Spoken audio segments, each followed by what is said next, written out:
Il y a bien sûr Pékin, avec sa grandeur, avec son histoire, avec ses monuments, avec sa place centrale au milieu de cet ensemble chinois, et bien sûr avec toute l'histoire qui est derrière.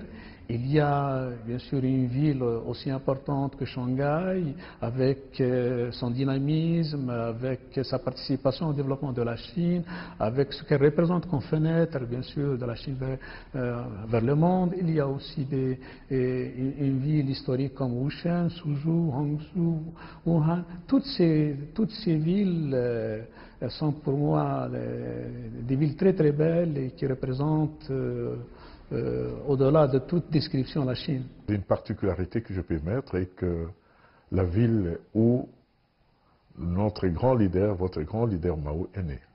Je crois que c'est cette ville qui nous a donné un grand leader, qui nous a donné un grand dirigeant, qui a su métamorphoser la Chine sur le plan culturel et sur le plan du travail. Moi, je crois que c'est une ville qui m'a beaucoup frappé et qui me frappe jusqu'à aujourd'hui.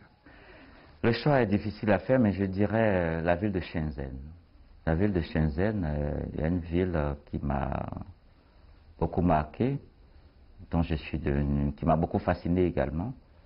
Parce que je vois, quand on regarde l'évolution de la ville de Shenzhen, comment on peut transformer un village de pêcheurs en une ville moderne que nous voyons aujourd'hui. Ça montre la vivacité, le dynamisme de ce pays. Ça montre également que le développement est possible. J'ai beaucoup visité la Chine, j'ai beaucoup voyagé en Chine. Je suis venu ici pour la première fois, c'était en 2000. Donc, mais je garde un souvenir de Dalian. Peut-être c'est une ville côtière, donc ça m'a frappé. Comme je viens d'une ville côtière, la mer me manque un peu à Pékin. Donc Dalian c'est une ville côtière. Lorsque vous voyez la mer, toujours vous vous projetez sur l'avenir, tu as une vision plus large. C'est pas là dans les grandes villes où il y a les grands buildings. La mer s'est dégagée. Ma ville préférée, Taïsan.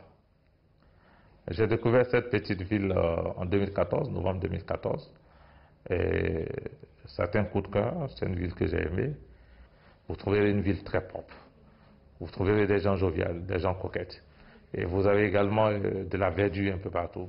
Vous avez une architecture qui est un peu différente de l'architecture des autres villes que j'ai eu à visiter. Et donc ça a été une ville que j'ai beaucoup aimée. J'ai dit que si un jour je devais prendre ma retraite, certainement que c'est à Taïsan que je vais m'installer.